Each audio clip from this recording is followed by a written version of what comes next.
大脑门给松露里亚头吗？这是一边什么需要？ Pertama-tama saya ingin menyampaikan salam hangat saya dan salam sejahtera saya untuk Anda semuanya.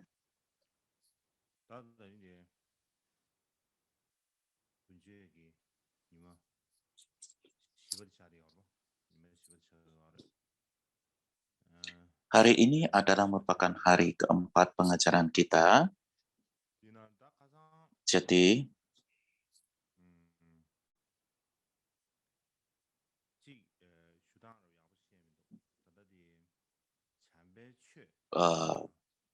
kemarin ada beberapa hal yang saya tidak menjelaskan dengan jelas, yaitu Dharma Maitreya, yang diidentifikasi dalam kanon Cina maupun kanon Tibet. Caranya ada sedikit perbedaan. Jadi di antara mereka itu,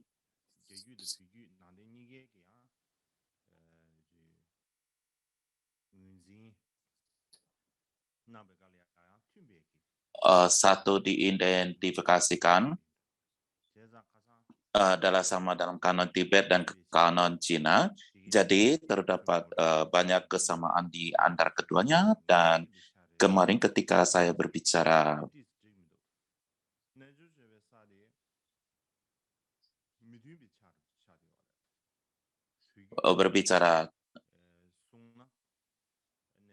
bahwa tingkatan yoga cara itu ditulis oleh Maitreya, tetapi itu tidak benar.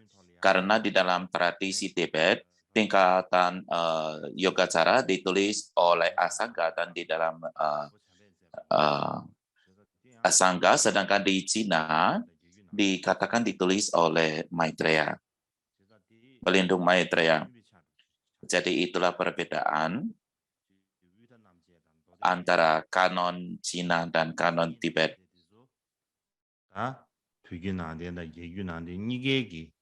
Yang lain-lain sedang ornamen sutra membedakan Dharma dengan Dharmata, fenomen dengan Dharmata.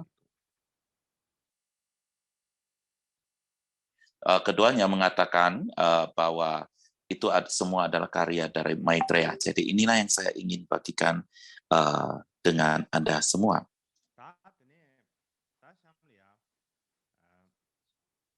Berikutnya,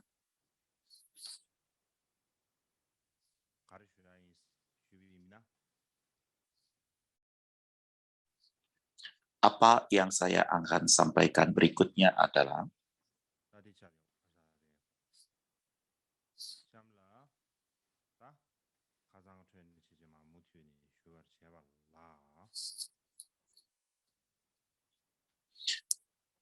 untuk melanjutkan diskusi kita dari kemarin.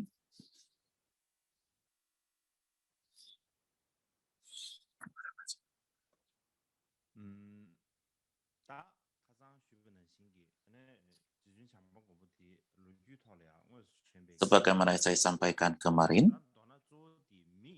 apakah Maitreya itu adalah seorang tokoh bersejarah atau bukan? Memang ini adalah benar-benar meragukan apakah ia adalah seorang manusia atau seorang deity. Pada umumnya kita berpikir ia sebagai deity, tetapi bukan sebagai manusia. Bagaimanapun juga teks yang ia tulis ada di alam dunia kita. Jadi apakah Asanga membuat catatannya yang diajarkan oleh Maitreya atau ajaran-ajaran Maitreya dan membawa ke alam manusia? Bila mana tidak,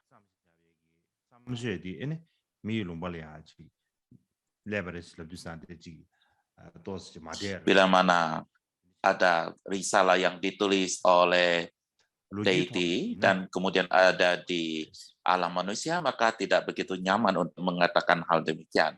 Dan bagaimanapun juga terdapat debat sampai saat ini, apakah Maitreya adalah seorang manusia historika atau bukan. Jadi Kita berpikir pada saat ini para cendekiawan kontemporer boleh dikatakan mereka lebih berani ketika mereka melihat hal-hal cara tradisional memandang hal, mereka itu agak mendelete-nya. Tidak demikian, banyak sekali cendekiawan meneliti agama Buddha, sangat tertarik dengan ajaran agama Buddha, dan juga mereka juga memiliki kemelekatan yang sangat besar tentang budaya Buddha, dan juga mempunyai kecintaan pada kebudayaan Buddha. Dan karena mereka mempunyai kecintaan demikian, itu sudah barang tentu mereka tidak akan memandang rendah, bukan? Dengan demikian, maka mereka juga pastinya mempunyai rasa penghormatan yang besar pada agama atau tradisi Buddhis. Jadi itu sangat jelas sekali, terutama dalam cendekiawan Jepang. Ya, banyak sekali mereka itu adalah Buddhis, dan banyak juga di antara mereka adalah anggota Sangha. Dan penelitian mereka dalam agama Buddha,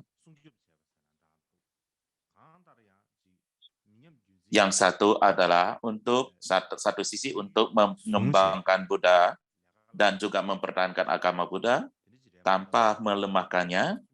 Lalu mereka terlibat dalam karya-karya besar ini. Bukan seperti yang kita pikirkan, bahwa mereka mengatakan hal-hal yang berani, kata-kata yang berani saja. Sama halnya, pada saat ini, atau zaman ini, orang-orang internasional melakukan hal-hal adalah seperti apa yang sedang berlangsung. Salah satu aspeknya adalah karena perkembangan daripada ilmu pengetahuan yang dapat membuat sesuatu itu bisa terlihat dengan jelas. Bila mana tidak ada bukti-bukti nyata, maka mereka tidak dapat meyakininya.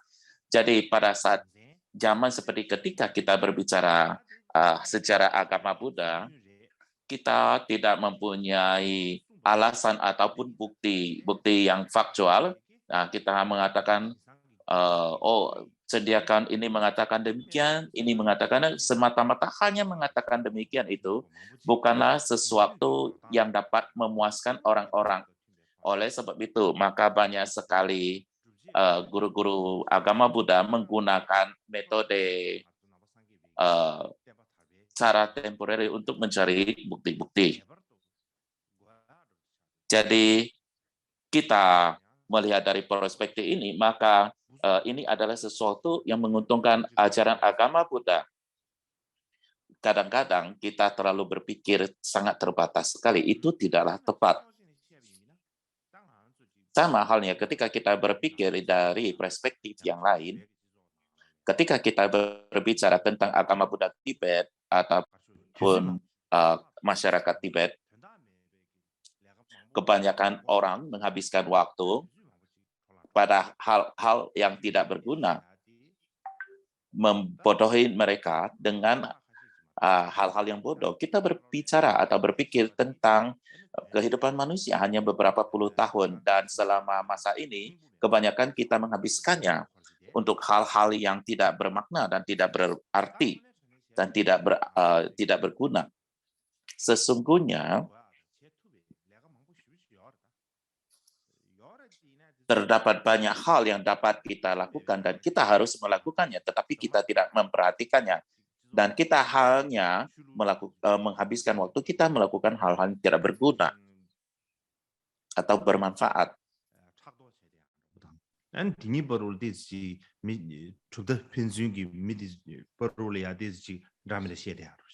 Kita sangat saling tidak senang, saling cemburu antara masyarakat, antara aliran, antara agama, antara grup, dan di antara individu-individu di dalam masyarakat.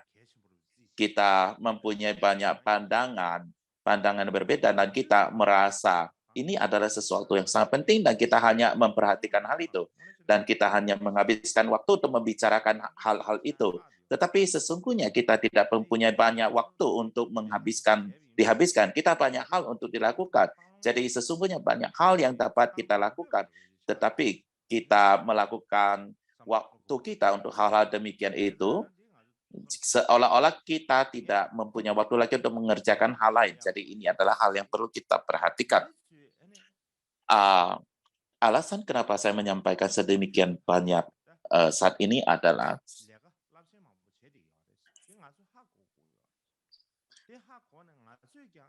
orang-orang ini melakukan banyak kerjaan, jadi kita juga perlu untuk melakukan hal demikian.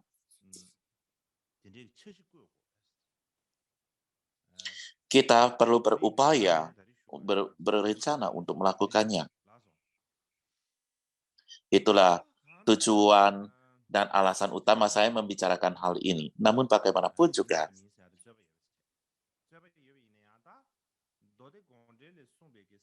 terdapat debat antara apakah Maitreya itu adalah orang dalam sejarah atau bukan. Tetapi bagaimanapun juga, orang-orang yang mengorganisir dan menyebarkan pandangan hanya batis semata yang diajarkan dalam Sutra Nirmocana adalah Asanga dan Vasubandhu. Dan di antara itu, Asanga lahir di India Utara, di Tanah Gandhara, di ibu kota dari daerah tersebut, yaitu di Purusapura. Jadi beliau dilahirkan di Purusapura, yaitu ibu kota daripada Tanah Gandhara atau negeri Gandhara. Awalnya ia memasuki kendaraan dasar dan bermeditasi pada kekosongan. Ini yang menurut biografi Vasubandhu yang diterjemahkan oleh guru besar I Ching. Jadi ia mengatakan, jadi menurut biografi Vasubandhu diterjemahkan oleh guru I Ching, itu adalah aliran Sarvastivada, tetapi menurut Shenchang itu adalah aliran dari Mahai Sasaka. Bagaimanapun juga, ia masuk ke dalam kendaraan dasar, mempraktekannya, tetapi ia tidak puas. Dan kemudian ia mengikuti Maitreya sebagai gurunya dan berlatih meditasi Mahayana pada kekosongan, dan kemungkinan adalah meditasi pada kekosongan. Disinilah kita mempunyai pertanyaan Maitreya apakah manusia atau bukan, karena ia mengikuti Maitreya sebagai guru, karena pada umumnya ketika kita berbicara mengikuti seseorang sebagai guru, maka kita berbicara tentang seseorang mengambil orang yang lain sebagai guru. Itu yang pemahaman kita. Dengan pemikiran demikian, maka Maitreya harusnya adalah seorang manusia dalam sejarah. Jadi, sekali lagi, apakah Maitreya itu adalah manusia atau bukan, muncul dari sini. Ketika kita berbicara tentang teks ataupun yang ditulis oleh Asanga, itu adalah ringkasan Abhidharma, Risala mengklarifikasikan ajaran, ringkasan Mahaya, ini adalah tiganya, dan kemudian para akademis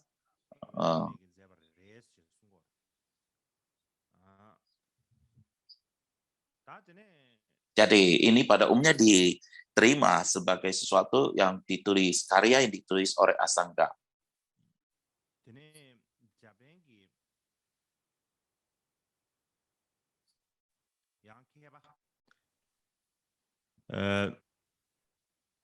Juga seorang cendekiawan dari Jepang,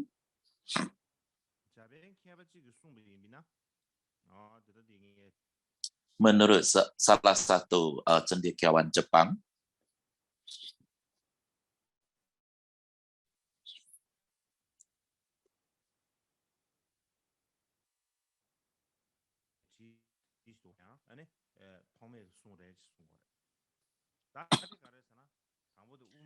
ia mengatakan bahwa dua teks tambahan yang ditulis oleh Asanga adalah bersamaan dengan jalan tengah itu yang pertama. Saya akan memperkenalkan teks itu kemudian hari. Yang kemudian berikutnya adalah sebuah komentar tentang pembelah Wajra. Ia menyatakan bahwa dua karya ini juga ditulis oleh Asanga. Jadi ketika kita berbicara ataupun melihat karya-karya di atas, kita mengatakan Asanga bermeditasi pertama kali menurut landasan kendaraan dasar dan kemudian mengikuti ajaran Mahayana. Dan kemudian terdapatlah teks daripada persamaan dengan jalan tengah. Sesungguhnya ini adalah merupakan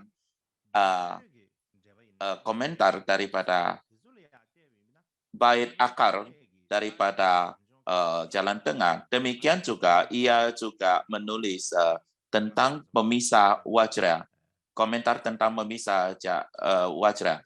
Jadi dari sini kita bisa melihat bahwa latar belakang terpenting dari pandangan Asangga adalah pandangan jalan tengah atau pandangan tentang kekosongan, dan bukan itu saja.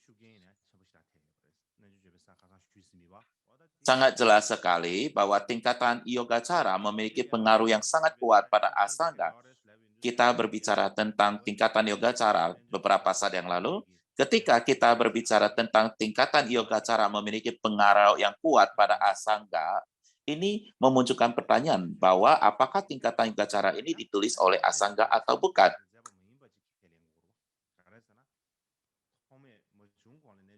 Kita mengatakan kalau Asangga dipengaruhi oleh tingkatan yogacara ini, maka itu berarti dia bukan penulisnya, karena ada buku itu sudah terdahulu dan kemudian ia membacanya dan terpengaruh olehnya. Namun bagaimanapun juga,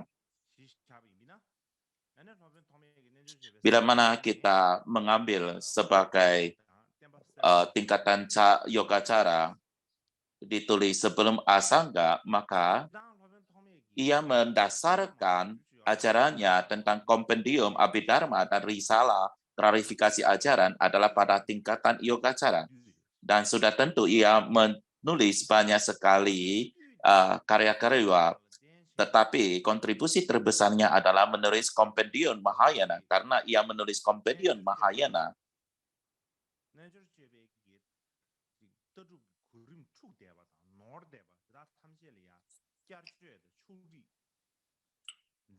Ia merevisi dan menyusun ulang semua presentasi di mana urutannya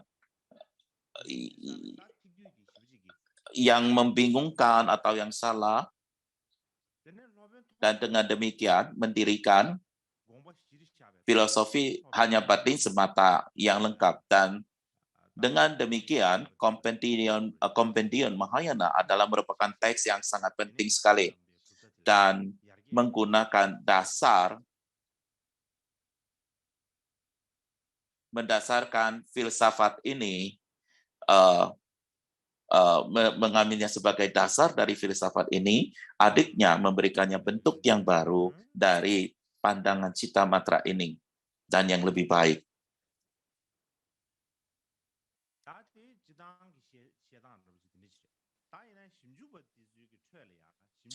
Seperti yang saya jelaskan itu adalah cara umum menjelaskan hal-hal ini, tetapi di kalangan akademis,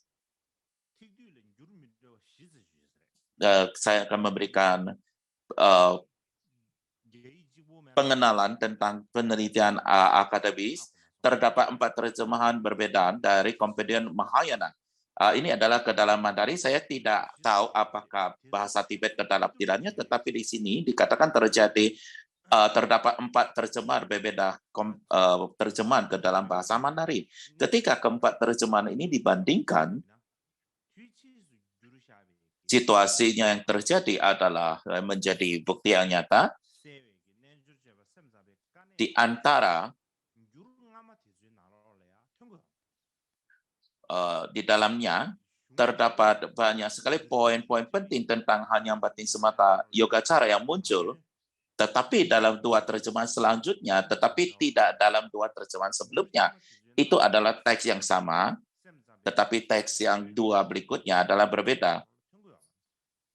Di sana terdapat poin penting tentang hanya batin semata, itu muncul di dalam 2 teks selanjutnya, tetapi tidak ada di teks terdahulunya. Di antara semua terjemahan yang berbeda adalah kompendium yang diterjemahkan oleh Guru Besar I Ching Dan ini dan komentar pada Kompedion ini adalah yang berbeda secara signifikan dari semua terjemahan lainnya. Namun, walaupun terdapat perbedaan di dalam terjemahan itu, ketika kita melihat dari struktur Kompedion, apa yang dapat kita pahami dari sana adalah ini yang memiliki Mahayana memiliki teks yang sangat sistematis dan terorganisir. Ya, jadi ini benar-benar sangat sistematis. Boleh dikatakan pada zaman awal itu.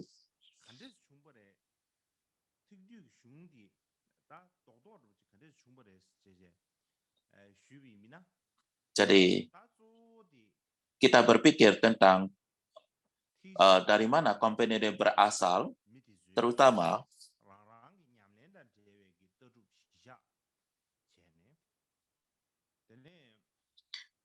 ia mengambil pandangan yang terkait dengan para praktisi semua aliran Mahayana.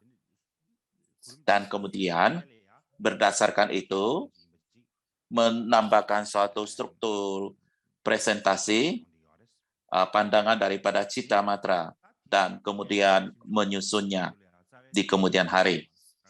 Jadi sehubungan dengan hari ini, akademis pada dasarnya tidak memiliki perselisihan tentang hal ini. Karena pada saat Kompedion ditulis, Cita Matra lebih kurang berkembang dan ia mempunyai urutan, dan untuk alasan itulah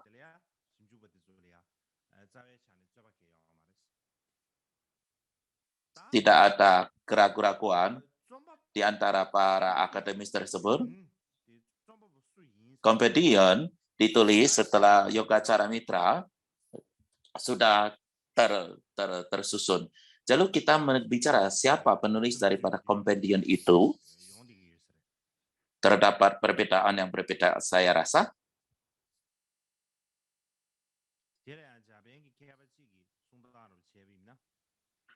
Terdapat seorang cendekiawan Jepang yang berpendapat atau mengatakan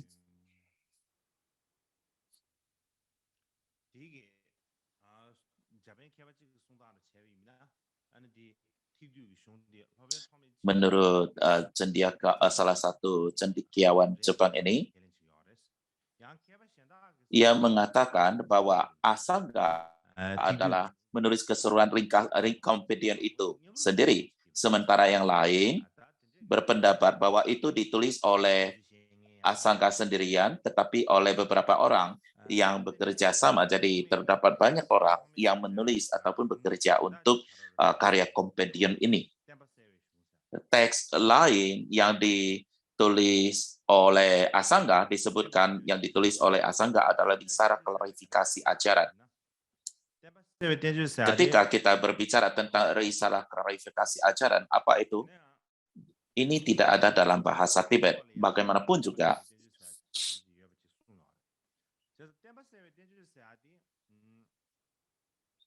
terdapat Risala Klarifikasi Ajaran di dalam bahasa Cina. Apa yang peneliti katakan tentang teks ini adalah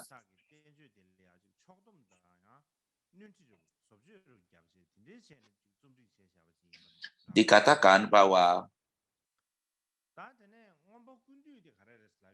setelah Yogacara sudah ditegakkan, secara tingkatan Yogacara ditulis, maka inilah ditulis, dan mereka juga demikian bahwa Kompedion Abhidharma. Dan di dalam tingkatan Yogacara itu terdapat banyak sekali dharma-dharma, dan oleh itu mereka menggabungkannya atau menyusunnya. Jadi ini adalah seperti leksikon atau kumpulan-kumpulan istilah yang kita sebut sebagai leksikon. Dan kemudian Kompedion Mahayana, jadi mungkin untuk jelasnya ya, dikatakan bahwa Risalah Klarifikasi Ajaran adalah ditulis untuk ditambahkan ke tingkatan Yogacara. Ya, jadi mereka berpendapat bahwa Kompedion Abhidharma ditulis sebagai leksikon atau kumpulan istilah. Jadi Kompedion Mahayana seperti kedua teks itu ditulis dengan maksud untuk mengumpulkan makna atau poin-poin penting ke dalam satu teks dan merupakan kompilasi selanjutnya dari semua filsafat, semua tingkat filsafat hanya batin saja. Jadi risalah, klarifikasi ajaran, dan Kompendium Abhidharma, Kompendium Mahayana, kalau kita bertanya apakah itu ditulis oleh orang tunggal, ditulis oleh seseorang bernama Asanga, sangat sulit untuk mengatakan demikian ini. Tetapi kalau kita melihat mereka, bagaimana cara mereka diletakkan bersama, maka itu semua terkait dengan Asanga. Lalu apakah hanya ada seorang Asanga history? Sangat sulit sekali untuk menyatakan hal demikian. Jadi ketika kita berbicara tentang Acarya Asanga yang sejarah itu, yang dalam sejarah itu, lalu siapa Acarya Asanga yang dalam sejarah itu?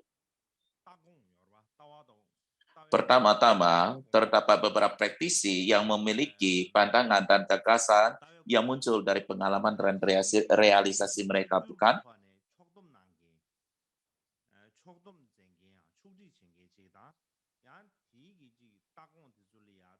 Dan kemudian, karena mereka berada dalam tujuan dan sistem yang sama, kemudian mereka mengambil pemikiran mereka dan mereka menyusunnya. Dan mereka itu mengajukan merujukannya pada namanya yang sama.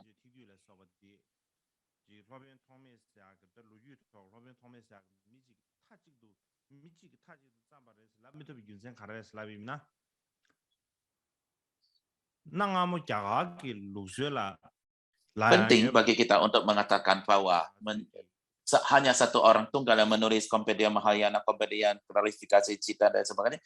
Apa yang terjadi di India adalah,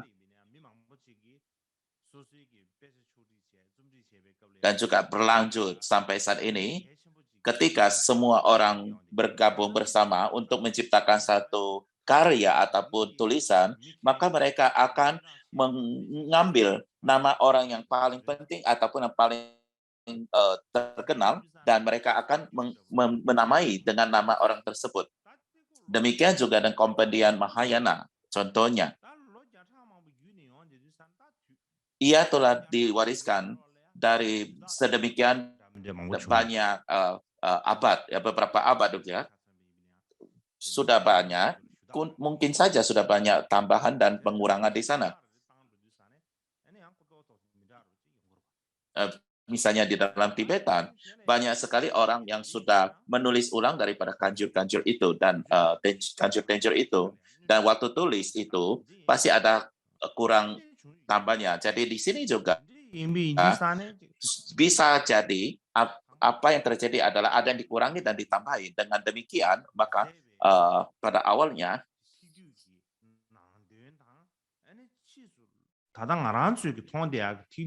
terdapat teks Kompendium Mahayana yang ditulis dan yang dapat kita lihat saat ini mungkin saja sudah agak berbeda dari asalnya.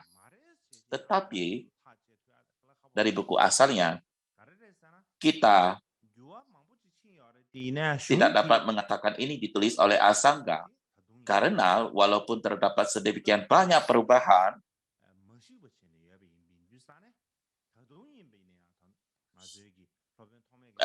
orientasi filsafat dulunya masih tetap tinggal di sana. Oleh sebab itu, maka kita dapat mengatakan bahwa ia ditulis oleh Asanga dan menggunakan nama beliau. Tetapi cara kita mengatakan bahwa Asanga menulisnya, bahwa Asanga sendirilah yang melakukannya. Bahwa ia berada sendirian di rumah, kemudian ambil pen, kemudian menulis semuanya dirinya sendiri, ya, artinya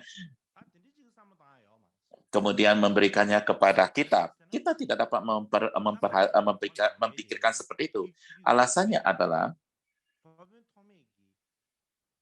Kompendium Mahayana yang kita miliki saat ini di tangan kita bukanlah sesuatu yang dituliskan oleh Asangga sendiri dan kemudian menyerahkan kepada kita.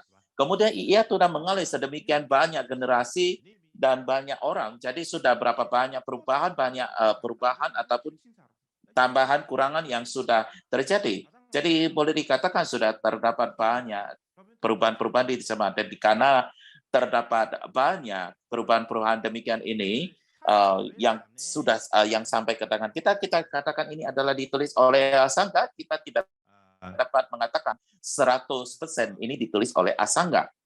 Kita tidak dapat mengatakan demikian. Terdapat sedemikian banyak pengurangan dan tambahan di sana. Tapi kita dapat mengatakan itu ditulis oleh Asangga karena struktur dan organisirnya ada dibangun oleh Asangga. Jadi kita tidak dapat mengatakan tidak. Jadi hal yang perlu kita pertimbangkan adalah ini. Apakah yoga cara Citamatra ataupun banyak sekali praktisi menganggap bahwa Asangga itu adalah figur yang sangat penting sekali dan mereka mempunyai satu perasaan mungkin seperti blessing daripadanya yang sangat mendalam sekali.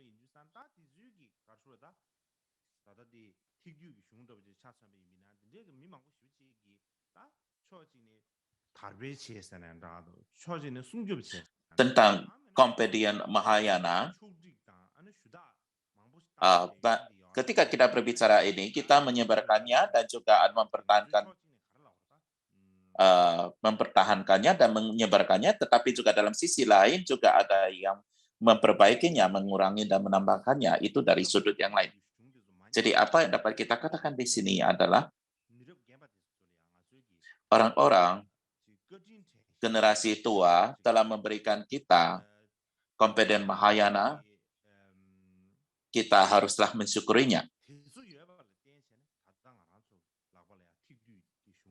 Dan dikarenakan mereka, maka kita bisa memilikinya teks daripada Kompedian Mahayana ini. Ini adalah poin yang penting yang harus kita pertimbangkan. Yang berikutnya adalah tentang Vasubandhu. Vasubandhu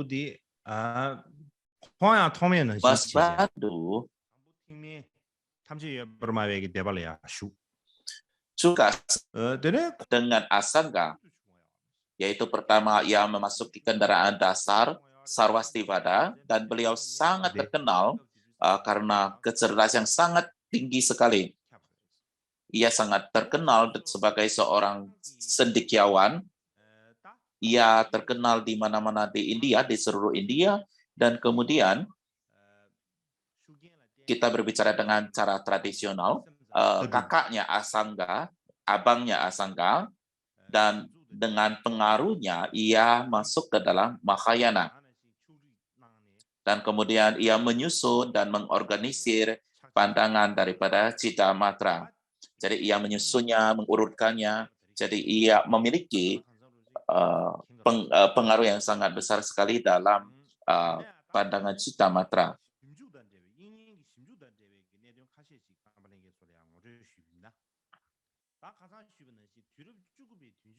Banyak juga poin-poin penting tentang dan penilaian tentang Vasubandhu. Seperti yang saya sudah katakan bahwa di akhir abad ke-19 Akademi daripada Agama Buddha mulai meneliti tentang tanggal kelahiran dan kematian daripada Vasubandhu. Dan itu adalah juga awal daripada penelitian kepada pandangan daripada Citamatra. Pada saat itu,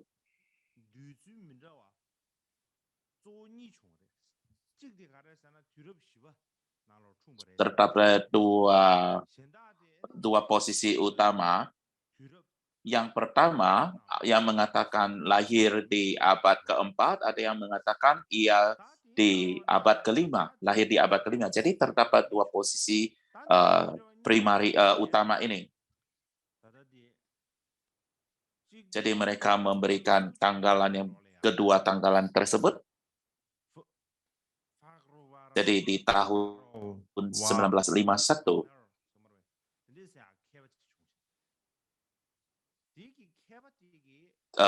ada seorang cendekiawan bernama Farah Warner, dan cendekiawan ini mengatakan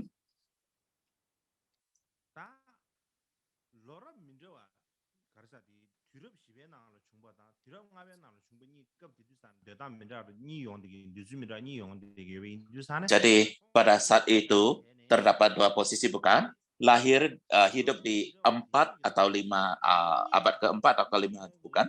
Jadi Frau Warner mengambil ini sebagai dasar, maka mengatakan bahwa pasti ada dua Vasubandhu yang muncul pada masing-masing abad.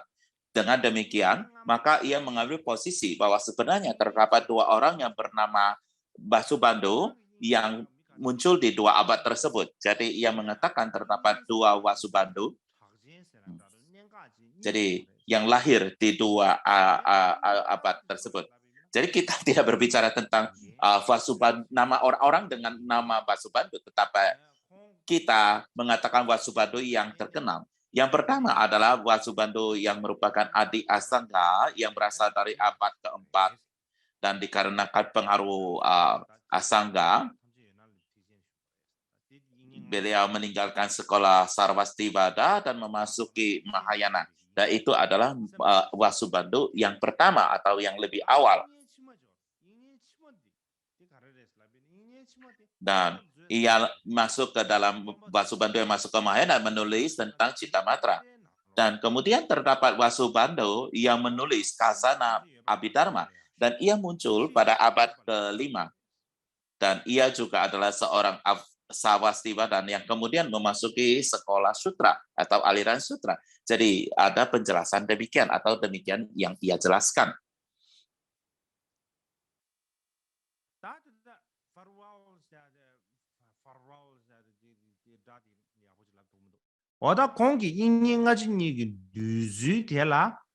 Saya tidak dapat mempronouncekan dengan Frau Warner namanya dengan itu.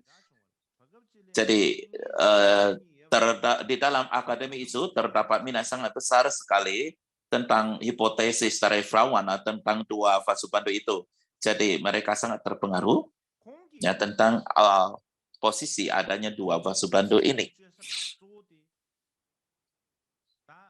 Dan sumber utama untuk hipotesisnya adalah terdapat beberapa teks, dan di antara itu yang pertama adalah teks tersebut adalah termasuk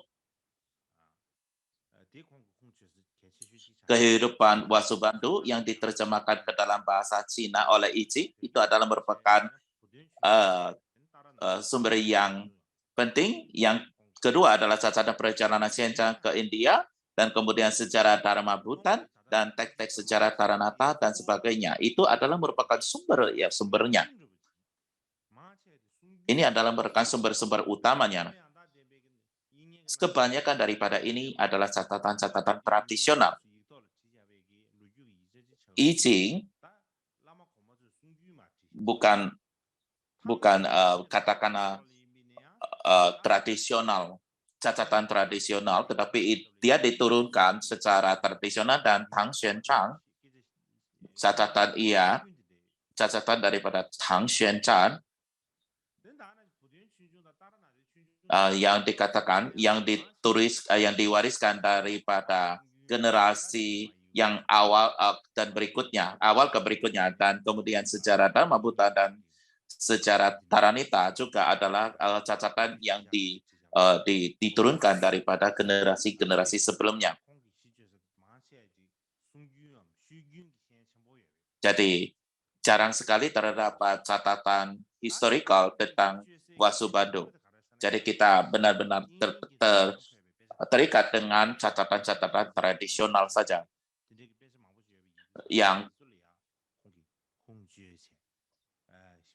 Yang kedua adalah teks saya terkait dengan Vasubandhu dalam kanon Cina. Yang sumber ketiga adalah catatan-catatan yang diberikan dalam Wasumitra, komentar Wasumitra tentang Gazana Abhidharma. Jadi ia menggunakan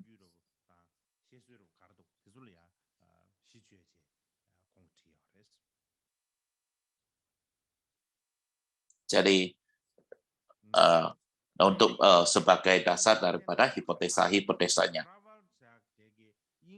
Jadi ketika kita melihat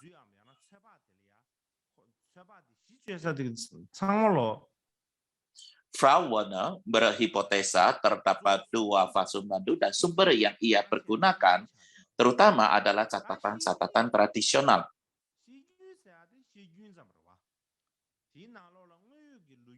Jadi bagaimanapun juga itu hanyalah catatan tradisional.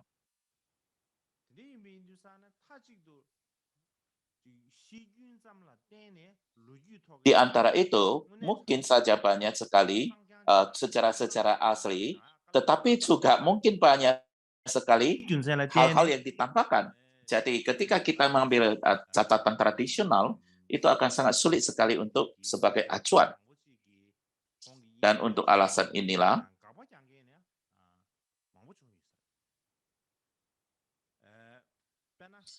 mungkin saja sebagian besar ataupun sebagian orang menolak tentang ide ini.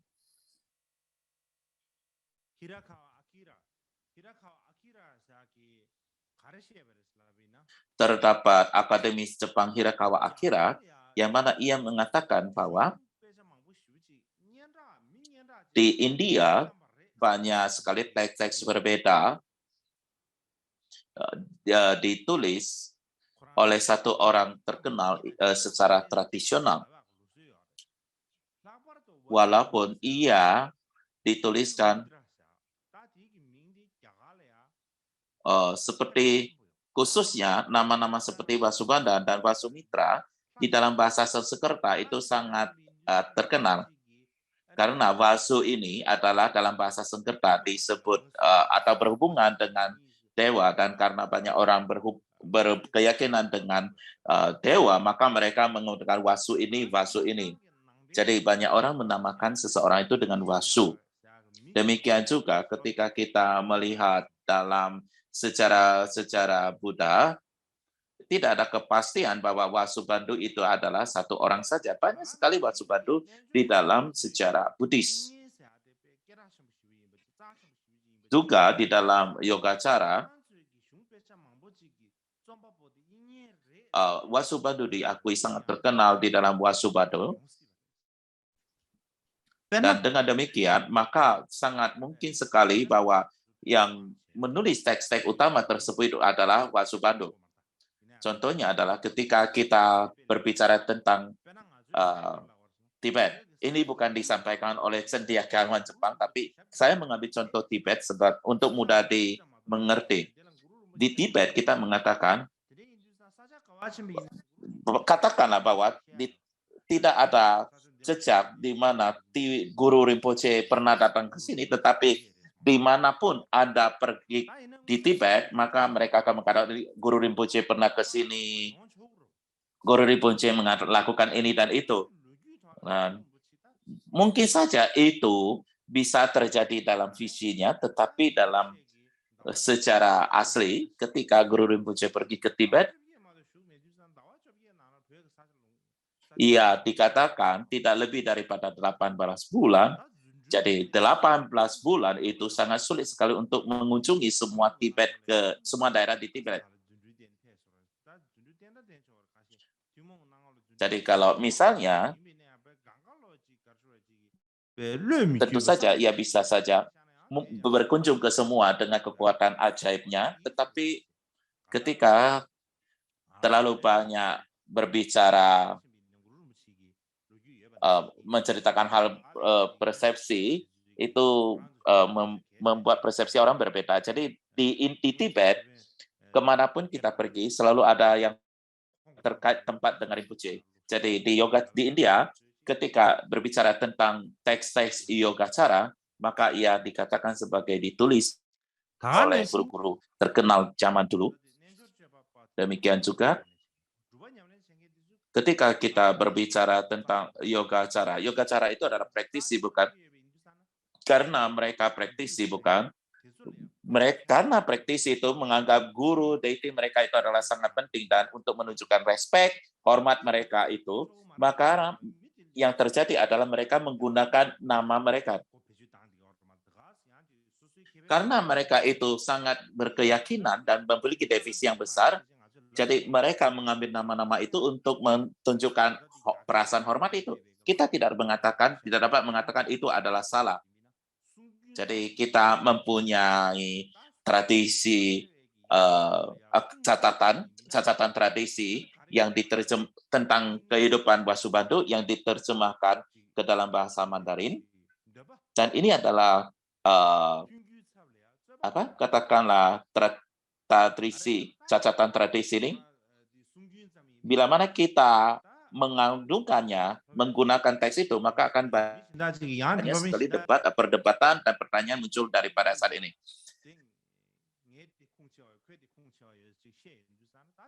Jadi, maka orang mengatakan, oh ini adalah sumber saya dari I Ching, dan ada yang mengatakan sumber saya lebih tepat dan sebagainya.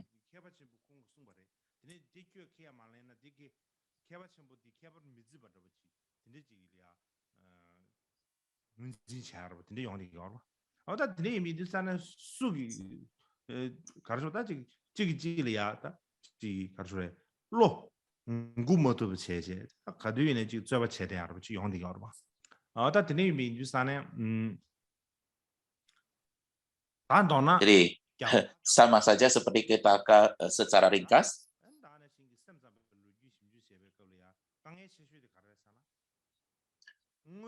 ketika meneliti secara India dan Yogacara, kesulitannya adalah tidak ada bukti-bukti sejarah yang tertulis,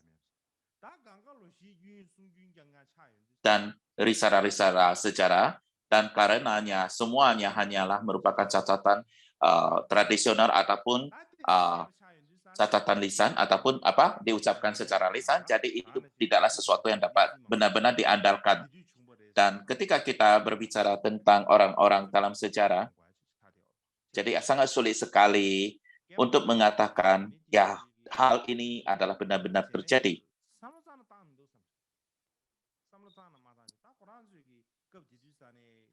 Jadi pada saat itu, orang-orang India itu tidak memikirkan generasi berikutnya sama sekali. Jadi mereka hanya terkagum-kagum dengan apa yang terjadi di hadapan mereka. Mereka tidak pernah memikirkan tentang orang-orang di masa depan.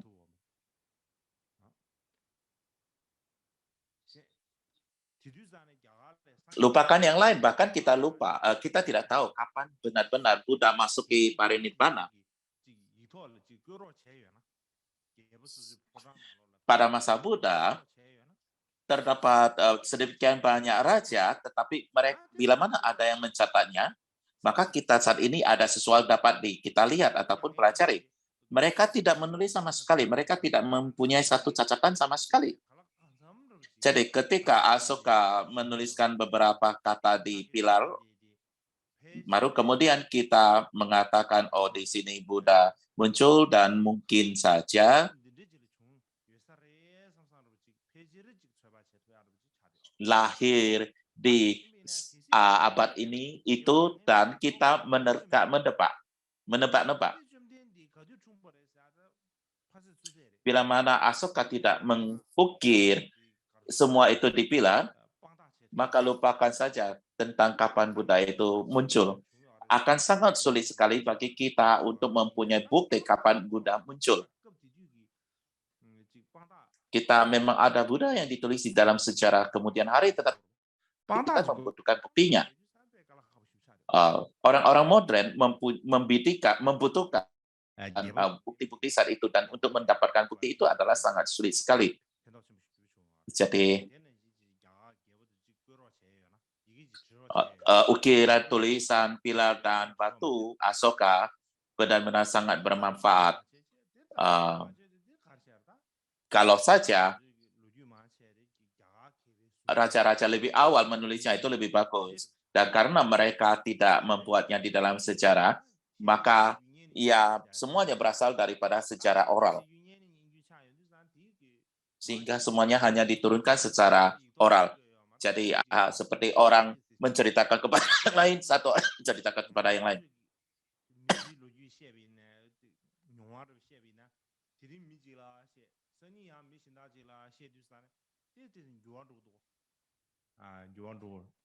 Dan bila mana kita melihat bahwa dari satu orang cerita ke lain, maka akan terjadi perubahan-perubahan ceritanya, kan?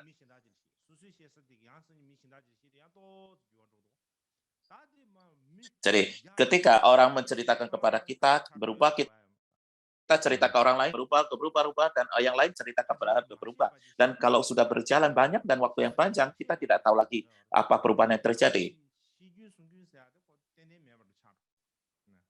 Dan ada terdapat bahaya bahwa hal yang kamu tidak lakukan dibilang dilakukan dan sebaliknya. Jadi terdapat bahaya demikian. Memang saja, mungkin saja, atau boleh katakan, banyak sekali hal-hal yang disampaikan itu adalah benar, tetapi adalah sangat sulit untuk mengatakan itu 100% benar atau tidak. Oke, kita akan istirahat 30 menit.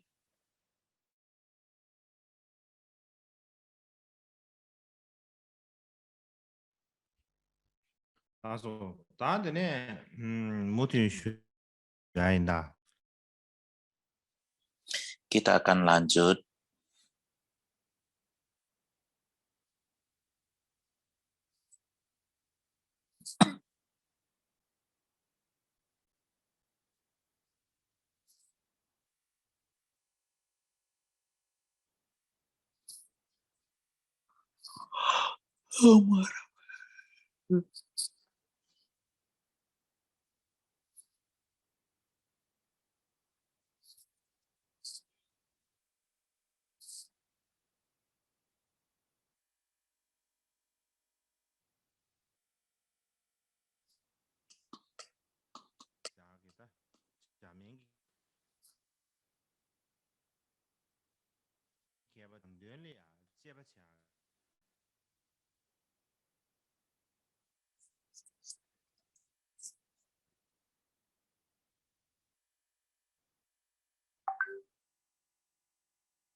Di 1958 terdapat seorang peneliti India bernama Jaini. Apa yang ia katakan adalah Abhidhamma Kosa dan juga Abhidhamma Dipa, ia menerimai kedua teks ini, yaitu Abhidhamma Kosa, yaitu Khazanah Abhidhamma, dan Pelita Abhidhamma atau Abhidhamma Dipa.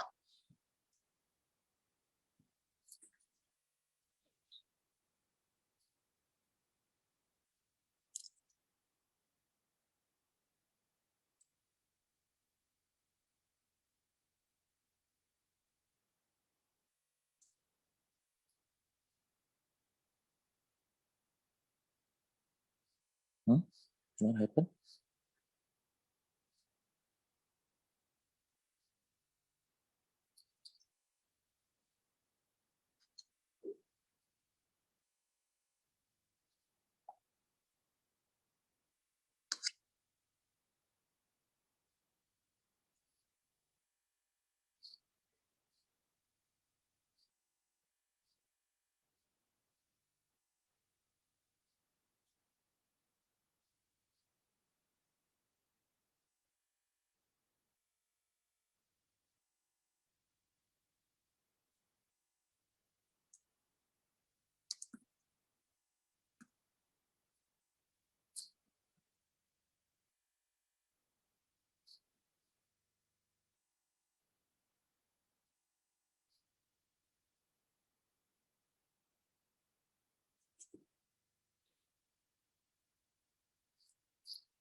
Jadi ketika kita berbicara tentang Kasana Abhidhamma mengambil posisi daripada kendaraan dasar,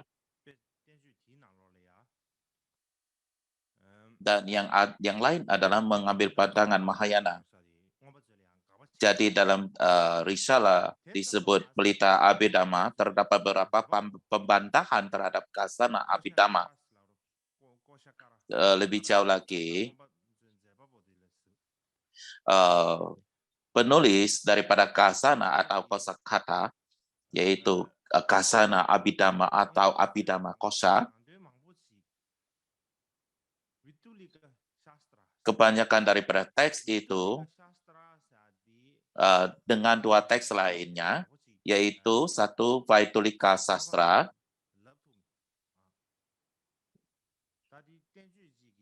saya tidak tahu apa disebut dalam Tibetan secara tepat, tapi ini adalah nama dari teksnya.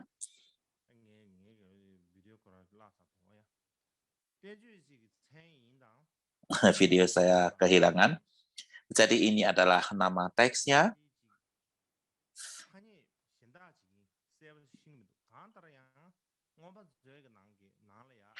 Dan yang lainnya adalah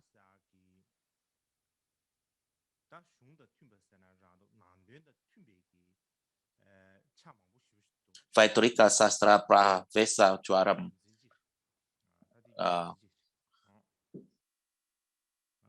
Jadi boleh dikatakan teks daripada Kasana itu sangat persis dengan teks daripada Vaitulika Sastra ini, disebabkan karena kesamaan ini. Katakanlah, satu yang pertama, Pelita Abhidhamma membantah Kasana Abhidhamma itu karena ia banyak mengambil poin-poin daripada Vaitulika Sastra. Dan kemudian teks dari Vaitulika Sastra terdapat banyak kata-kata dengan Mahayana dan banyak bukti yang membuktikan Mahayana. Jadi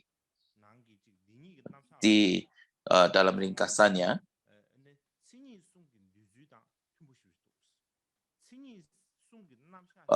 pengajaran tentang dua kebenaran di dalam Kasana Abhidhamma itu sama dengan ajaran tiga hakiki dari Mahayana. Jadi dengan demikian, demikianlah kesimpulan yang ia bawa.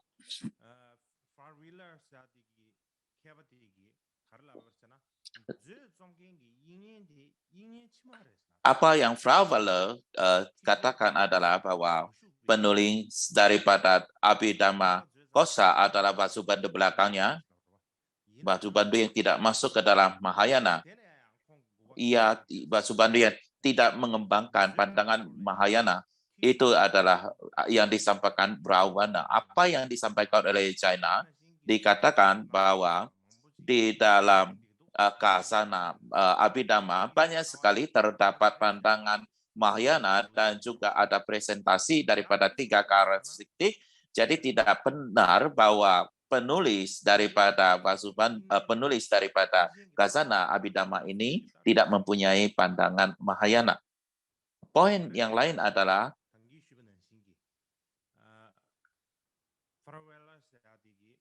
ini adalah bukti daripada bahwa penulis daripada Kasana ini mempunyai pandangan daripada Mahayana, karena Fravela mengambil ini sebagai bukti, dasar bukti untuk mengatakan terdapat dua Vasubandhu, karena dikatakan bahwa salah satu Vasubandhu tidak mempunyai pandangan Mahayana dan tidak mengajarkan Mahayana, dan oleh sebab itu Vasubandhu.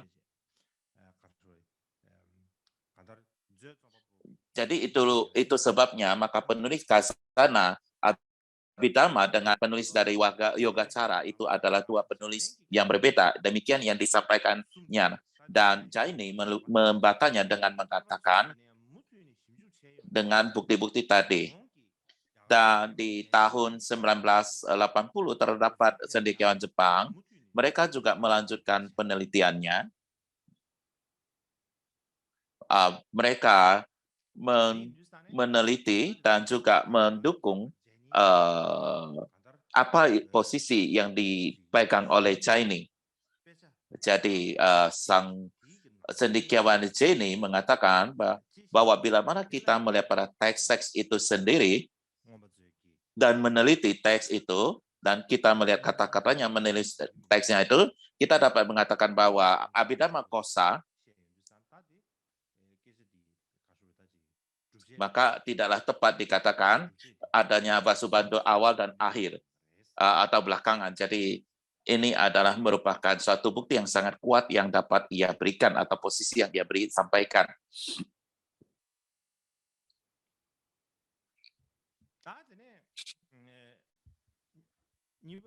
Kemudian cendekiawan kedua yang bernama Sweethausen adalah dari Jerman, dan di tahun 1967 apa ia katakan adalah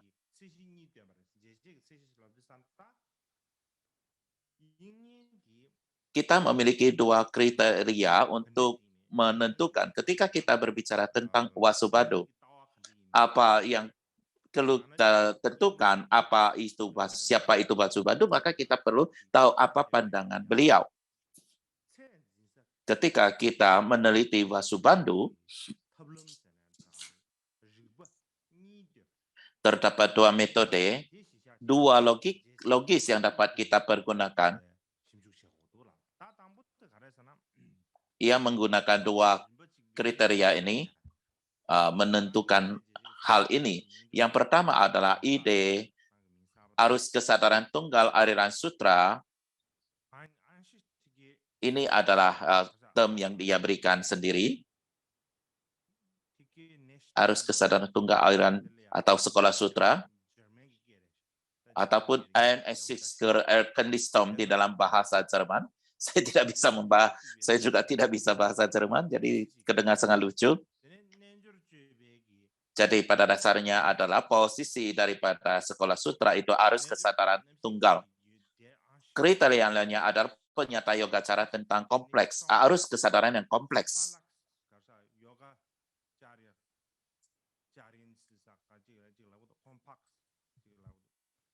Jadi Erkennistom komplexe yogacarens. Ini bahasa Jerman, sangat sulit ya, jadi saya tidak bisa membaca dengan tepat. Jadi ini adalah merupakan pernyataan yogacara tentang arus kesadaran yang kompleks. Jadi ini adalah dua pandangan yang berbeda. Jadi ia mengambil dua kriteria ini.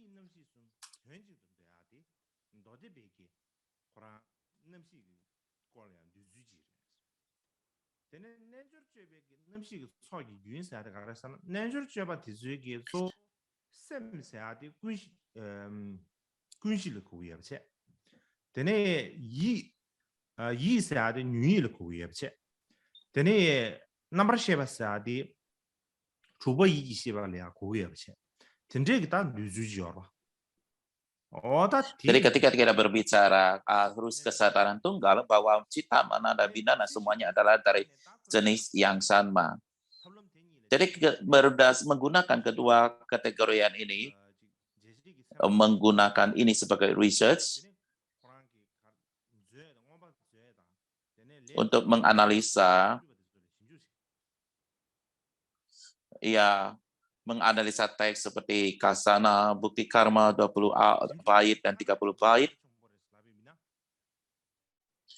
Ketika ia telah melakukan penelitian, kesimpulan akhirnya adalah semua teks-teks ini adalah Kasana, Bukti Karma 20 bait dan 30 bait ini. Semua teks ini confirm sesuai dengan posisi aliran sutra dari satu lapisan kesadaran. Dengan alasan ini, maka sudah pasti ditentukan bahwa mereka ditulis oleh satu penulis tunggal. Jadi inilah kesimpulannya. Penyelidikannya sangat detail sekali, tetapi kita tidak mempunyai banyak waktu, oleh sebab itu maka kita tidak perlu untuk membahasarkannya. Tono ngore shibina karere slavina tan dodi be rumba chibi namshi gyung duzu karere duzu Ya, apa yang kita dapat jelaskan dengan ngon tugu yore kanre chene jin sederhana, kita berbicara tentang arus kesadaran satu lapis sekolah sutra, lalu bagaimana ia muncul?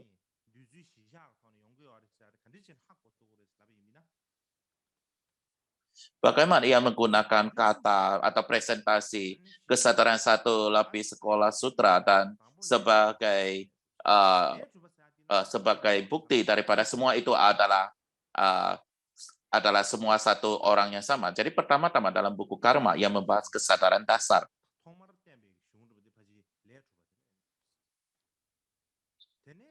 Itu mungkin saja teks pertama yang membicarakan tentang kesadaran dasar. Yang berikutnya adalah 20 bait. Ya, di sini ia dikatakan terdapatnya batin atau cita, ataupun mana, dan juga manas, dan juga ada wisnana, winyana, ataupun kesadaran. Dikatakan bahwa ketiga ini adalah sinonim. Cita, manas, dan sinana, wisnana. Pada dasarnya adalah sinonim. Jadi ia menggunakan term khusus daripada mind only. Ia berbicara tentang Vigyapti Matatra. Vigyapti Matatra. Jadi, dan di dalam 30 bait, ketika kita melihat itu, Vasubandhu menggunakan cita secara utama untuk kesadaran dasar. Cita untuk kesadaran dasar, manas untuk kekotoran batin, dan wijnana untuk batin yang noda, yang ternoda, dan wisnana adalah dimengerti sebagai 6 kesadaran. Jadi ia menggunakan ini sebagai dasar daripada mengajarkan cita mantra. Jadi ketika kita melihat daripada teks ini, position daripada kesadaran dasar,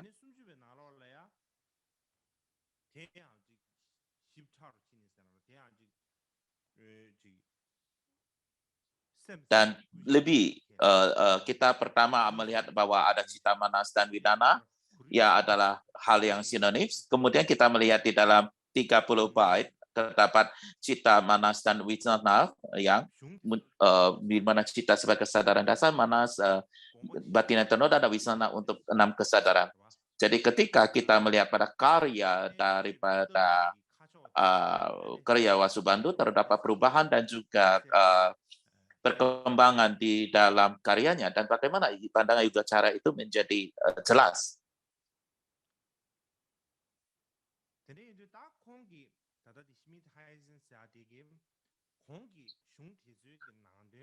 Ketika Smitthausen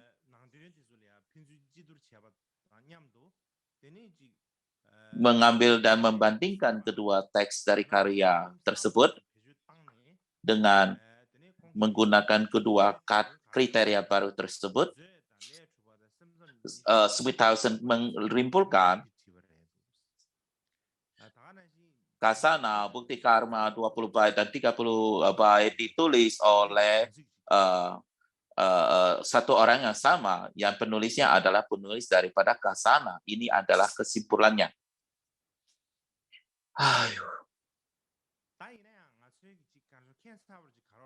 Sebenarnya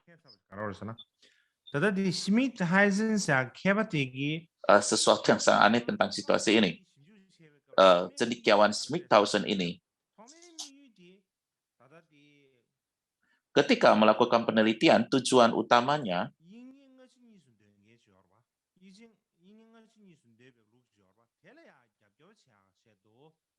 terdapat Frawana yang mengatakan adanya 2 Vasubandhu, bukan? Jadi ia ingin mendukung pernyataan tersebut. Itu adalah tujuan awalnya, tetapi pada saat melakukan penelitian ini, hasil yang kesimpulan yang keluar itu adalah bahwa tidaklah benar dikatakan terdapat 2 Vasubandhu. Vasubandhu awal dan Vasubandhu belakangnya. Semua itu adalah orang yang sama. Penulis daripada Yogacara dan juga Kasana Abhidharma itu adalah orang yang sama. Ini adalah kesimpulannya. Dan bagaimanapun juga,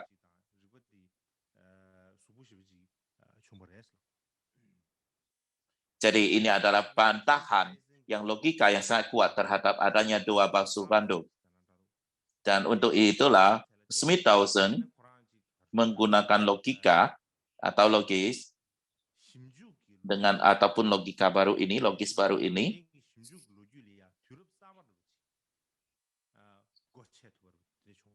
Oh sorry ya, ada.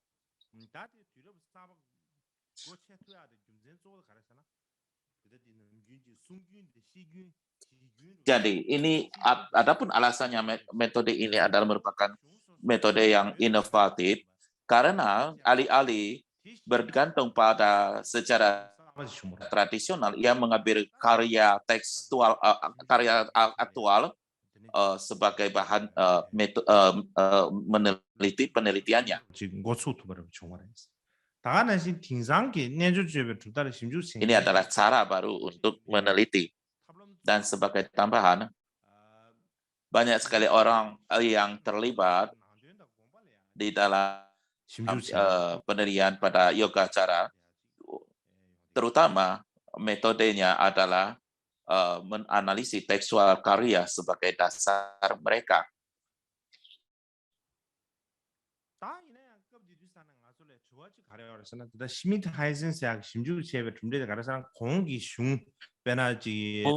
Mungkin sorry.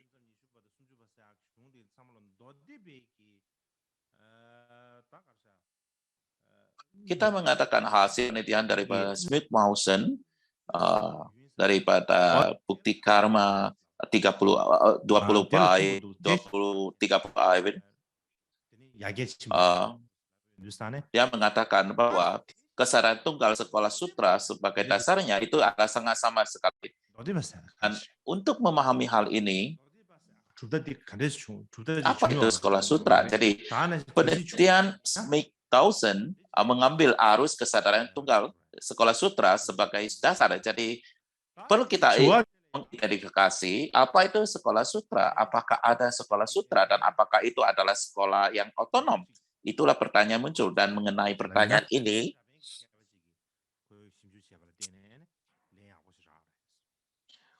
orang yang memberikan penjelasan atau jawaban yang sangat bagus adalah seorang cendekiawan dari Jepang. Dan nama orang ini adalah, cendekiawan Jepang ini adalah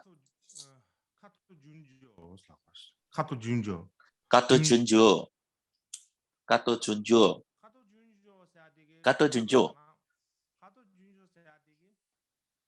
Apa yang Kato Junjo sampaikan di 1989 di publikasi setelah ia melakukan penelitian panjang dalam Kasana dan Jnana Nusarini. Ketika ia meneliti teks-teks ini, dan akhirnya ia kesimpulannya adalah, jadi ia mengambil waktu yang sangat panjang sekali untuk melakukan penelitian ini, dan kesimpulannya adalah sekolah sutra atau Sautrantika pertama kali muncul di dalam Kasana Abhidharma atau Abhidharma Kosa. Pertama kali muncul di sana. Umumnya, jadi istilah sekolah sutra berasal daripada Kasana Abhidharma, dan sebelum itu terdapat seorang guru besar, Sri Lapta,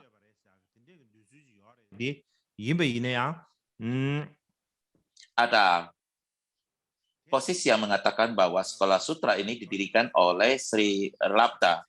Alih-alih berbeda daripada itu, dikatakan adalah sekolah sutra itu berasal pertama kali dari Kasana Abhidharma atau Abhidharma Kosa. Sebelum Kasana Abhidharma tidak ada istilah tentang Sautrantika ataupun sekolah sutra.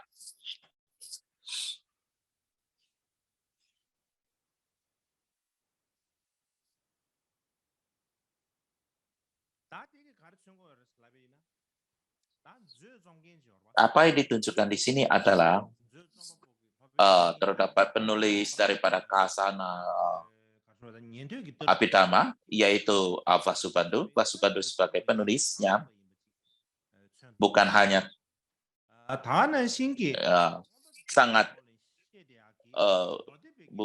sangat pintar di dalam kendaraan dasar, tetapi juga dalam pandangan yogacara. Bukan itu saja, di dalam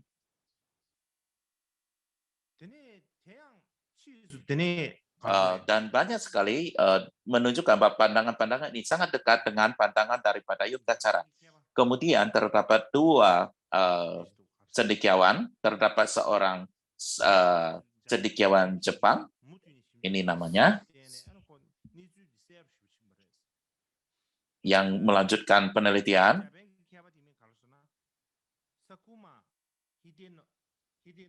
Nama cendekiawan Jepang ini adalah Sakumaidi Ode. Sakunamidi Ode. Di 1989, apa ia katakan, posisi yang ditemukan di dalam kasana, itu semua dapat ditemukan di dalam tingkatan yogacara.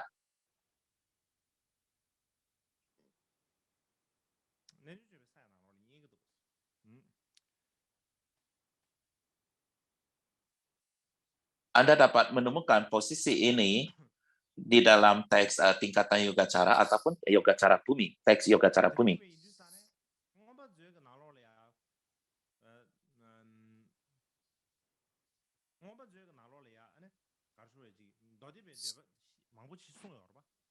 Di dalam kasana Abhidhamma banyak sekali posisi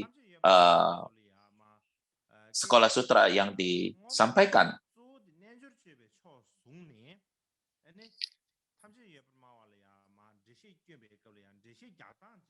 Karena pada waktu itu yogacara pada posisi yogacara, maka ia membantah pada kendaraan dasar. Dan ketika ia menulis kasana Abhidhamma, maka ia berbicara pada orang-orang daripada Sarwastivada. Oleh sebab itu, ketika kamu berbicara dengan orang Sarwastivada, kamu mengambil istilah-istilah yogacara dan pandangan yogacara, dan bila mana Anda mengambil dasar seperti itu, maka mereka tidak akan memahami apa yang Anda sampaikan. Oleh sebab itu, maka setiap orang harus memiliki satu persepsi yang umum. Dan karena tidak memiliki persepsi yang umum, dan untuk bisa membuat satu persepsi umum, maka kita harus berbicara dengan cara di mana bisa diterima oleh setiap orang. Dan untuk alasan itulah, maka Vasubandhu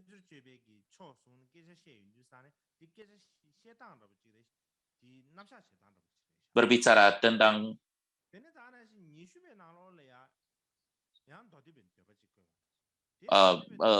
berbicara pada orang pada sutra, berbicara dengan orang-orang yang sesuai dengan itu, dan pada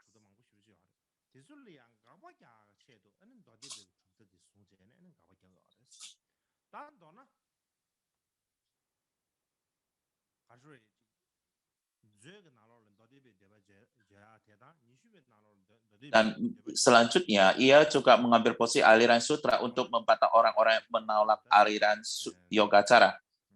Jadi ada posisi aliran sutra yang diberikan dalam 20 bait, muncul sebagai koreksi bagi mereka menentang aliran yogacara dan sebagainya. Dari semua ini adalah untuk membuat satu posisi yang baik yogacara untuk orang-orang lain, dan mengambil mereka sebagai cara untuk berdebat pada orang-orang yang tidak menerima posisi daripada yogacara. Jadi ini adalah cara untuk menyampaikan atau berbicara pada orang lain. Bila mana kita melihatkan dengan demikian, maka pandangan daripada sekolah sutra ini, bila kita memandang seperti itu, adalah untuk mendapatkan, untuk bagi guru-guru yogacara memiliki satu bahasa umum berbicara pada sekolah-sekolah orang lain.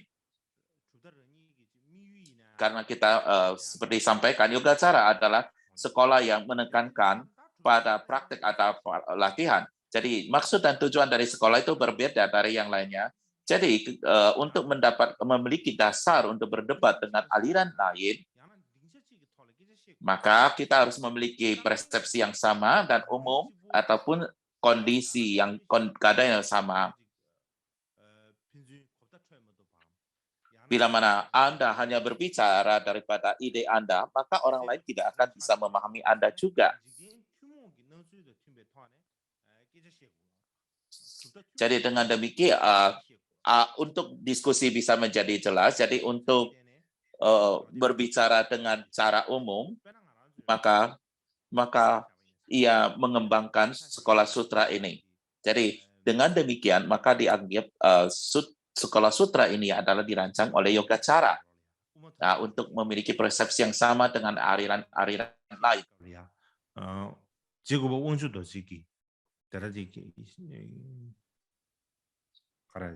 Sama halnya dengan teks dari Karmapa ke-8, Mikir Dorje, tentang memegang pada pandangan yang berbeda. Apa yang ia sampaikan salahnya?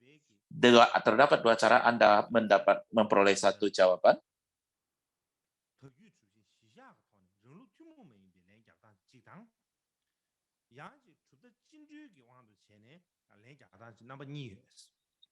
Yang satu adalah memberikan jawaban yang tepat. Yang kedua adalah memberikan jawaban sesuai dengan pandangan orang lain. Bila mana memberikan jawaban berdasarkan pandangan orang lain.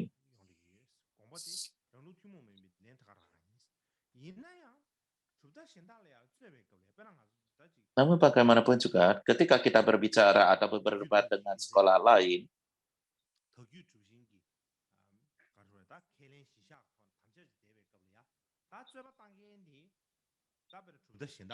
bila mana kita mempertahankan posisi kita,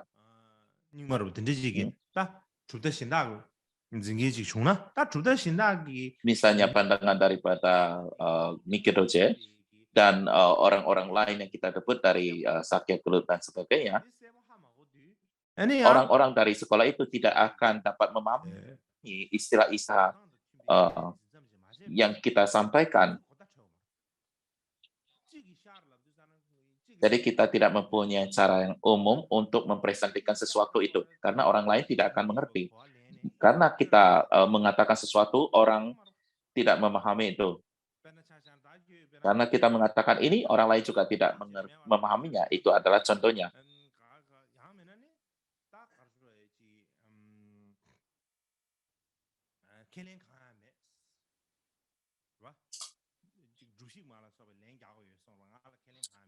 Sama halnya, kalau kita mendebatkan apakah ada monasteri atau enggak, maka bila mana kita tidak mempunyai posisi, maka kita harus mempunyai posisi terlebih dahulu. Jadi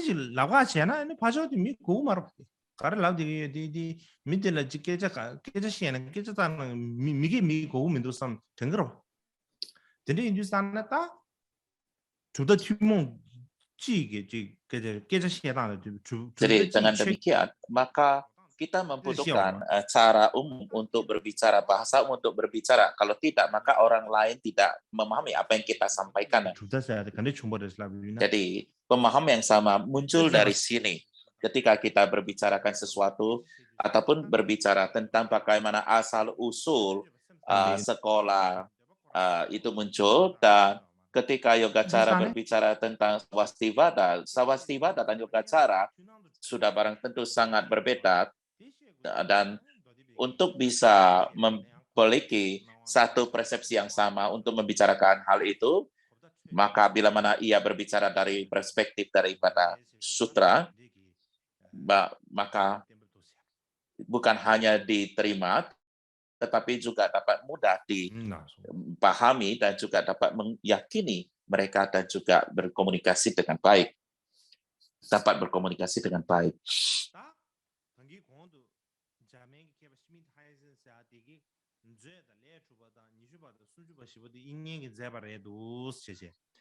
Kita mengatakan Sius ke Skuan Sandu, bahwa Vasubandhu ada penulis Kasana, Bukti Karma 20 bait, 30 bait adalah penulis yang sama, dan kemudian pada tahun 80-an terdapat seorang cendekiawan Jepang yang bernama Matsuda Kasunobu, dan apa yang katakan adalah sebagai tambahan kata-kata daripada Smith-Pausen, ia mempunyai dua kata tambahan. Apa itu adalah? Yang pertama adalah ia mengatakan bahwa ia menambahkan logika eksplanasi dan komentari tentang penjelasan saling ketergantungan. Ini juga ditulis oleh Vasubandhu, yang merupakan penulis daripada Abhidhamma Kosa.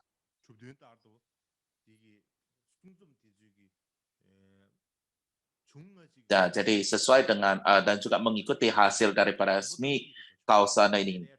Dan kemudian beliau juga memberikan urutan karyanya, yaitu yang pertama adalah Kasana, kemudian logika penjelasan, kemudian bukti karma, kemudian penjelasan ketergantungan, kemudian 20 bait, dan kemudian 30 bait. Dan ia mengatakan penulis daripada Kasana, Vasubandhu, adalah merupakan penulis daripada semua ini. Dan ia berdiri pada posisi ini. Dan pada saat ini, kebanyakan akademis menerima penelitian ini. Dan ini adalah salah satu poin lainnya. Sebagai tambahan lagi, terdapat seorang cendekiawan Jepang, yaitu Matsuda Kazunobu. Juga sebagai tambahannya, juga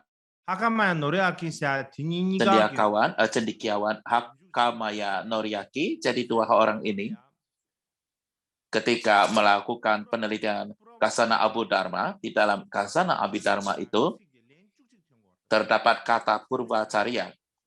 Purvacarya muncul 11 kali. Ini mengatakan Purvacarya itu adalah guru-guru.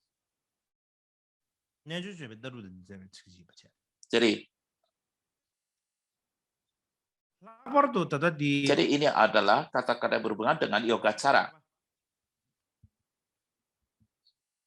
Dan khususnya cendekiawan Jepang,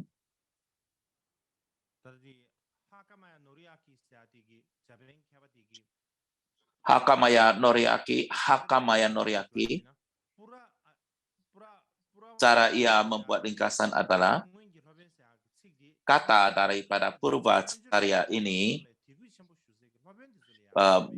guru-guru masa lampau di yogacara, adalah satu kehormatan bagi seorang guru yang kita memiliki keyakinan dan pengabdian yang besar. Atau sama halnya kita berbicara tentang leluhur Kagyu. Jadi kita berbicara tentang Purvacarya adalah cara menyampaikan penghormatan, pengabdian yang besar pada guru-guru besar masa lampau di yogacara. Jadi ini adalah istilah yang dipakai untuk respect ini dan untuk alasan ini. Terdapat komentar tentang Kasana oleh Somitra. Dan di sana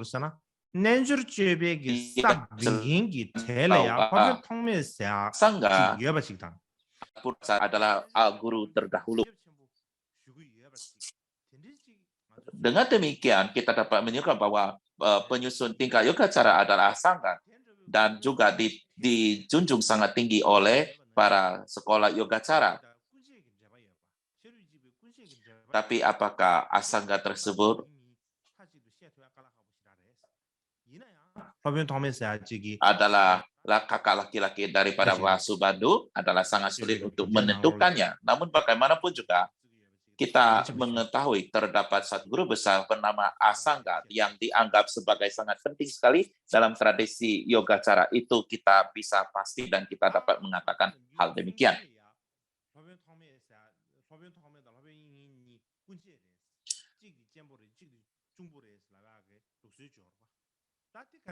Dan kemudian kita berbicara tentang Asangga dan Vasubandhu. Kita mengatakan satu kakak dan satu adik. Secara tradisional kita mengatakan demikian itu. Apakah itu adalah saudara kandung? Ada hubungan dengan keluarga? Sulit sekali untuk mengatakan demikian ini. Orang masih menelitinya.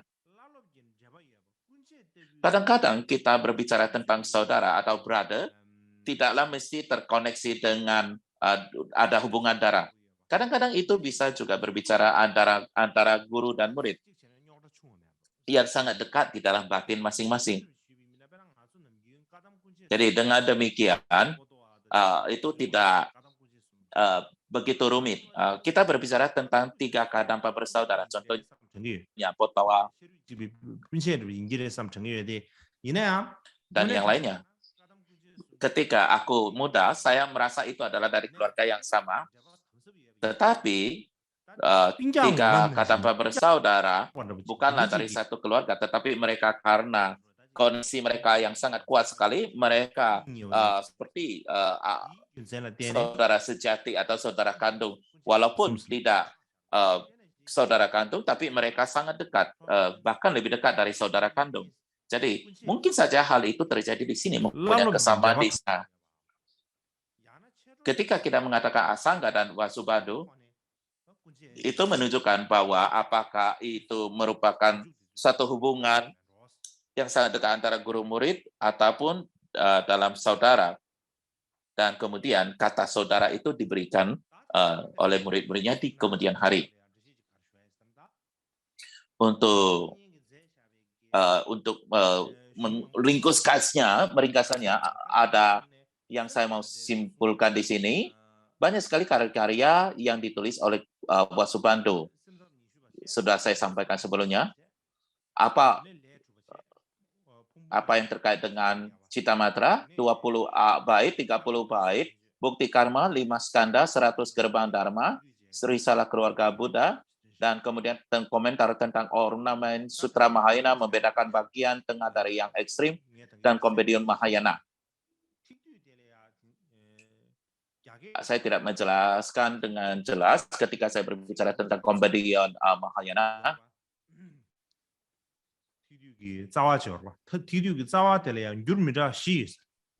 Ini adalah teks akar, bukan komentar. Terdapat 4 penerjemahan dalam hal ini, 3 dalam bahasa Cina dan 1 ke dalam bahasa Tibet. Jadi ada 4 penerjemahan tentang Kompendium Mahayana, dan di antara itu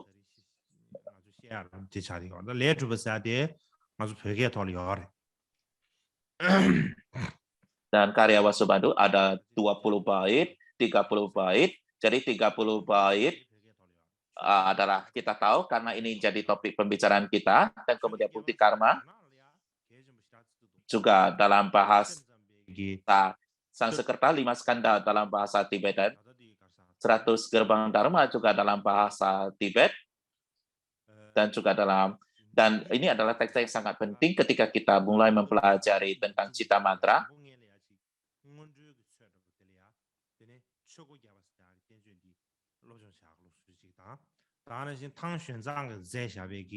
Kita harus mempelajari teks 100 gerbang Taripa Dharma. Demikian juga teks dari Xuanzang tentang 8 bait kesadaran. Jadi ini adalah awal untuk mempelajari daripada tradisi ini, yaitu 100 gerbang Dharma dan juga 8 ayat kesadaran. Dan ini juga 8 kesadaran, bait kesadaran ini diterjemahkan ke dalam Tibetan. Jadi itu belum begitu sempurna, jadi saya belum menunjukkan kepada Anda. Jadi 100 gerbang Dharma dalam Denjur, salah satunya diterjemahkan dari bahasa Cina. Dan yang keenam adalah yang khusus, yaitu Risalah Keluarga Buddha. Jadi ini adalah merupakan keberlanjutan daripada yang agung.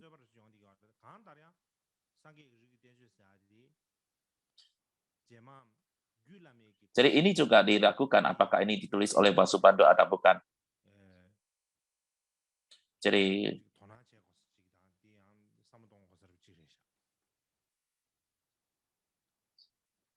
Jadi kemudian ketika kita membicarakan teks yang mana, itulah yang perlu kita perhatikan kiranya. Mungkin saya juga akan membicarakan hari ini 100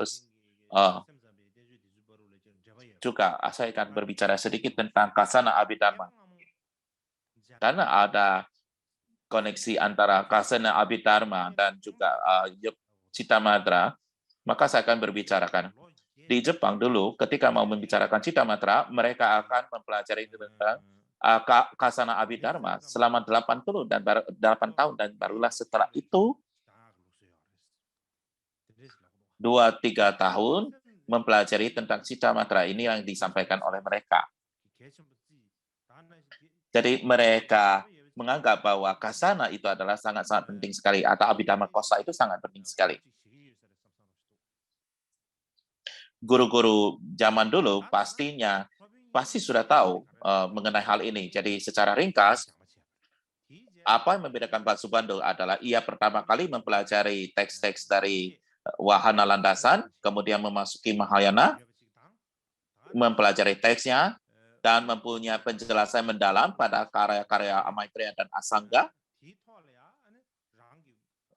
dan menyusun apa yang berbeda dari gagasan sebelumnya, dan menggunakan pemikiran dan kecerdasan yang luar biasanya untuk menyusunnya. Ini adalah Vasubandhu.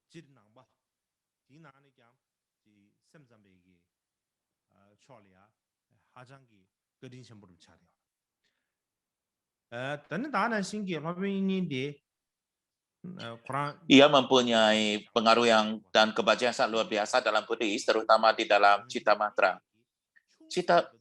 Vasubandhu sangat cerdas sekali dan sangat berpengetahuan sangat luas sekali, dan oleh sebab itu secara alami ia memiliki kemampuan yang hebat untuk menyusun dan mengurutannya. Jadi ia mempunyai kapasitas yang besar untuk melakukan hal-hal demikian.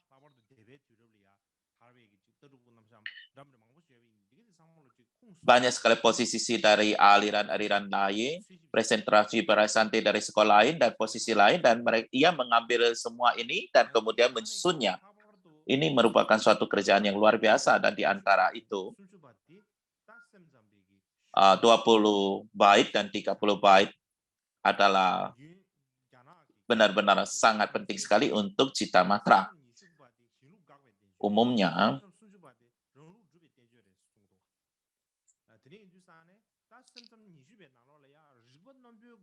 diceritakan oleh guru-guru Cina, 20 bait digunakan untuk penerangan kuat untuk menyangka realis, dan kemudian di 30 bait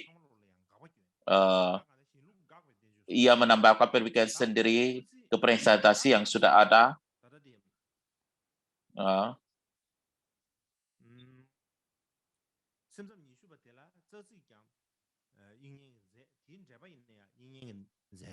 Jadi dan kemudian di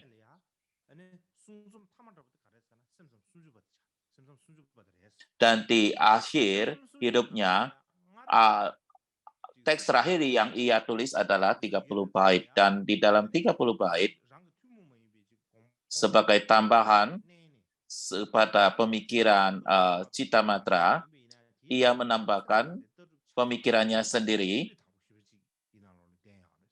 Ini tidaklah suatu teks yang panjang, tetapi menyempurnakan filsafat Citamatra dalam teks yang sangat pendek sekali.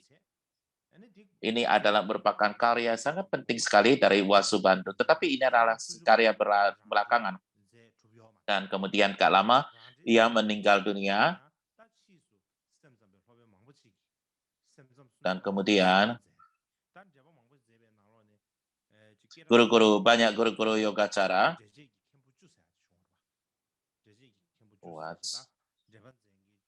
membuat penjelasan tentang Citamatra. Jadi di antara itu terdapat 10 komentar tentang itu.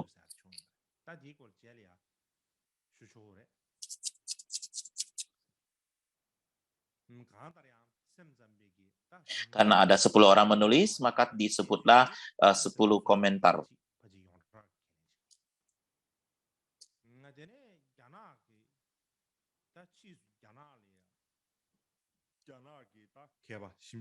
Kemudian di Cina,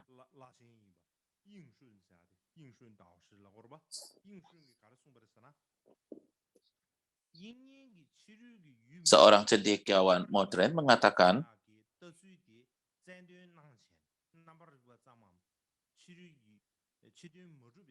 Wasubandhu benar-benar menekankan pandangan pada hanya batin saja. Karena ia, jadi Yinsu menekankan pada bahwa tidak terdapat eksternal objek, hanya ada batin, karena semuanya hanyalah batin, hanya kesadaran, maka aliran ini disebut sebagai aliran hanya batin saja. Dan ini menjadi satu aliran Mahayana yang sebanding dengan jalan tengah. Jadi ketika kita berbicara Mahayana, satu adalah jalan tengah dan satu adalah Citamatra atau Madhyamika dan Citamatra. Jadi ini menurut cendekiawan Cina Yinsun.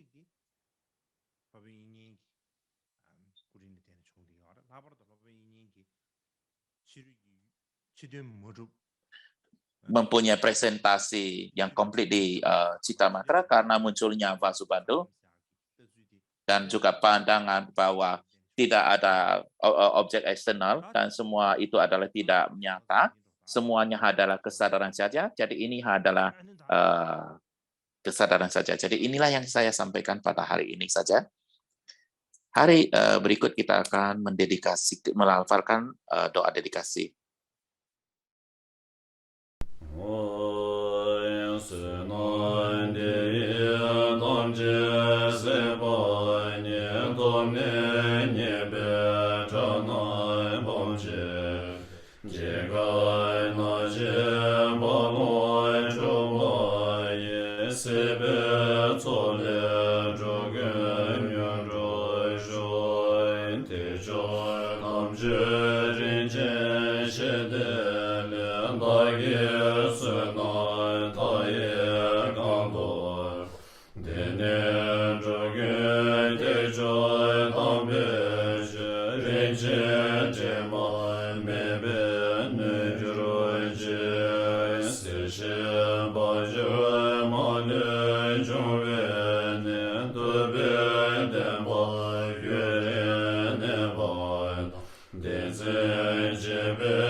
Jai